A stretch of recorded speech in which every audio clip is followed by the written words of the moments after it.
In Scotland in 2018, drugs-related deaths cost 1,187 people their life, a massive 27% increase on the previous year.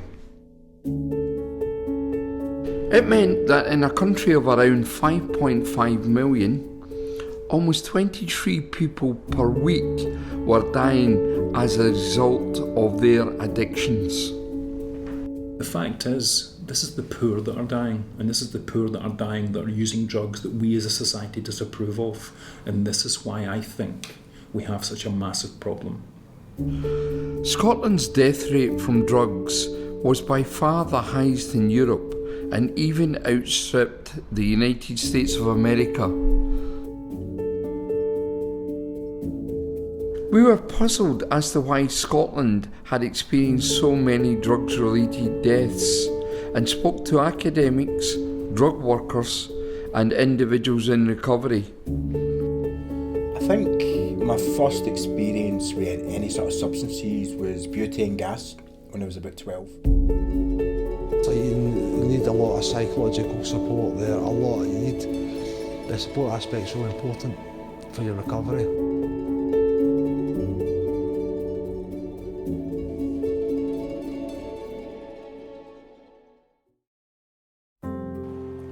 As a starting point, we visited the University of the West of Scotland to speak to Dr. Ian McPhee and tried to find answers to the questions we had. We started by asking, how has the situation in Scotland been allowed to happen? It's quite a complex question, and that is look at what combination of drugs are killing people. The type of policies that have been put in place by successive national and devolved governments, and the type of people that are assumed to take drugs in a problematic manner, and actually who is overrepresented amongst these shocking statistics of almost 1,200 deaths recorded in 2018. If we look at the type of drugs that people take in a problematic manner, in Scotland they appear to be opiates, including methadone, heroin principally, but this is used in combination with benzodiazepines, historically temazepam and diazepam, but more recently new psychoactive substances like atizolam and alcohol. Now these three substances used in combination depress the central nervous system, and if you're in any way malnourished or living in a stressful environment, then that is a huge risk for drug-related death. The research that myself, Steve Raw and Barry Sheridan conducted, we looked at the indices of deprivation, and we worked out that by far, historically since records were kept, by far the areas where people were dying were areas classed using any category of deprivation as deprived. And so the people that are dying are using these three drugs in combination. They come from the same postcode areas, and they are also overrepresented in our prison population. Now, the Scottish Government, I think, have said we now consider this to be a health issue. This may well be the case. It's considered a health issue. However, according to the UK Government, anyone who uses drugs in a problematic manner, purchases drugs, attends services for the use of these drugs, is in the eyes of the law a criminal, and that stigma follows these people. So the way that the public view people who use drugs, they are depraved, unhealthy and criminal, in many ways forgetting that they're ordinary people, so they're very easy to stereotype and scapegoat. And even their identity as someone, an ex-user in recovery, it's a highly stigmatised identity. And although there are many remarkable achievements of people in recovery, they have to fight through this stigma every single day. David Revie is now a drugs recovery worker with Addiction. He is someone who's experienced addiction at first hand and is now clean. I think my first experience with any sort of substances was butane gas when I was about 12. Just friends. It was something people did, do you know what I mean? Maybe after school, or if you didn't go to school, if you sort of dogged it. And then early years, you drink cider, maybe 13, 14. And we started smoking cannabis, I think I was about 15, maybe 14. When I was about 16, Temgesic were widely available in Glasgow, in the East End and all that. Tried them one night. That was my first opiate. And, I just fell in love with it straight away. I didn't start doing it every day, but I always remembered that way it made me feel, get into injecting through somebody else, and they sort of stopped working, do you know what I mean, after a couple of years, and you're looking for something else. And again, another big taboo was heroin, but I'd already got to a place where that didn't seem like as big a jump. So this was like maybe 15 years after I started using drugs regularly. 13 years into sort of daily opiate use and whatever else. And it was 7 years into a methadone prescription. I'd been on that since 1993. And basically because of that, my doctor says, look, it doesn't seem to be working for you, you're using and tap it. Which I was, methadone was like a foundation for the day. It was like, that gets you squared up. So she put me into a detox, which was like the end of the world for me, I thought, so I'd no sort of idea or concept of recovery, because I'd never seen it, you know what I mean? So I went into this detox. There was a lassie in there who'd been in recovery before, and she told me about different things that worked for her in the past. And I sort of started getting a wee bit, rather than it being a totally negative experience where it was done against my will and, and it was never going to work out. I started to get a wee bit of, a wee glimpse of hope that, maybe I could do it, you know what I mean? So I thought, once I come off methadone, maybe just drink at weekends, use cocaine now and again, anything but heroin sort of thing. But it didn't turn out that way because, I went down a different sort of path of abstinence. I was keen to know what he thought was causing the problem in Scotland.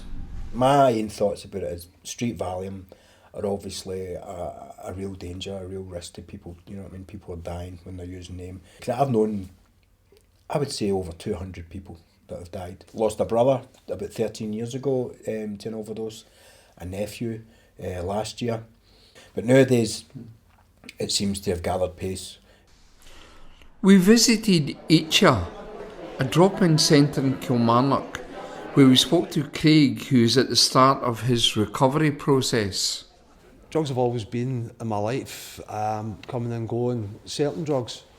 And it started with painkillers and sleeping tablets and progressed from there onto the dark side of things, which was it's been a pretty hectic 8-9 years. You're now trying to turn things round. How difficult has that been? Very difficult.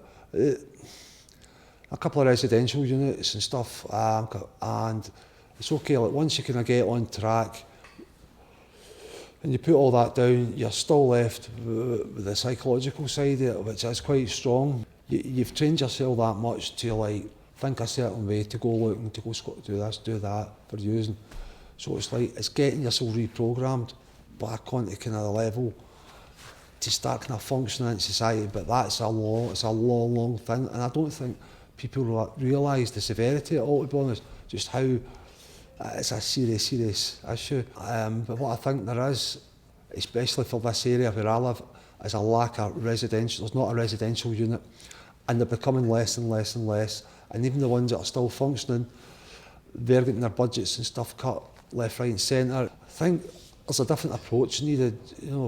People are going to use, they're going to take whatever it is they take, whatever their poison is, and it's getting them into a train of thought where it's like, right, okay, right, we've done this. It's okay maybe giving people that are opiates, all right, I skipped a methadone, there you go, but they can't be forgotten about, because they end up 20 years down the line and they're still on a prescription, and that's wrong, because it's even harder to come away from it. We've grown up in a society where alcohol, tobacco, that's okay. If they were to bring it out nowadays, it wouldn't be banned. But drugs, people are all, it's still this stigma. Well, at the drop-in centre, we were fortunate to speak to charge nurse Lorna, who carries naloxone, the overdose reversal drug. Yeah. You carry the kit and Yes. actually used it? Yes, I have. Yeah. How So often have you used it? 3 times in total. Twice whilst on duty at work, and once somebody I found in my local town. I suppose as a nurse, your training, your instincts kick in, so you do what you need to do. Unfortunately, for the people that I've used it on, there was a successful outcome, and they were all okay.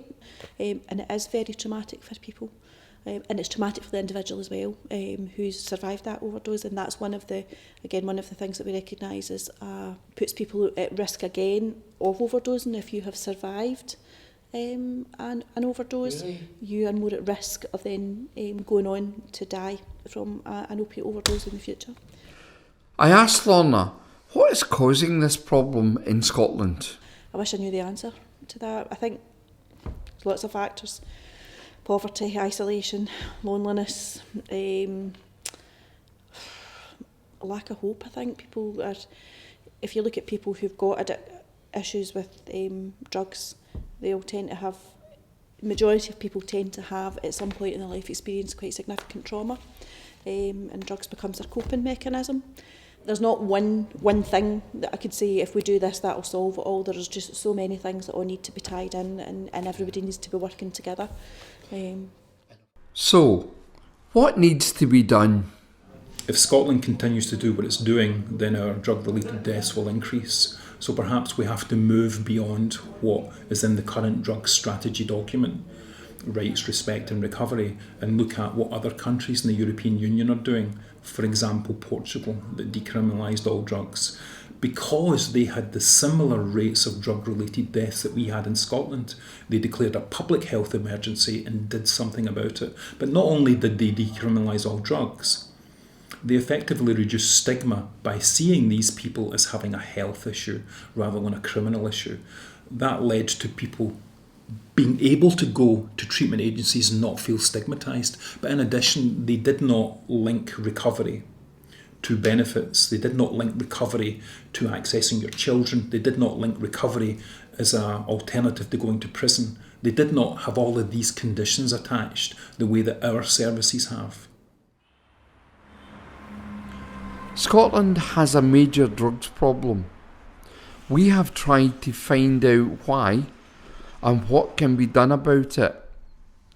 But always remembering that those who have lost their lives belong to somebody. It would be easy to see these as isolated deaths, but of course they were all members of some family somewhere and not necessarily bad people. They were the sons, the daughters, partners, husbands, wives, uncles, aunts, cousins, nephews, nieces, fathers, mothers, and friends of someone somewhere. The number is stark, 1,187. But these were people who undoubtedly touched the lives of many, many more people throughout Scotland.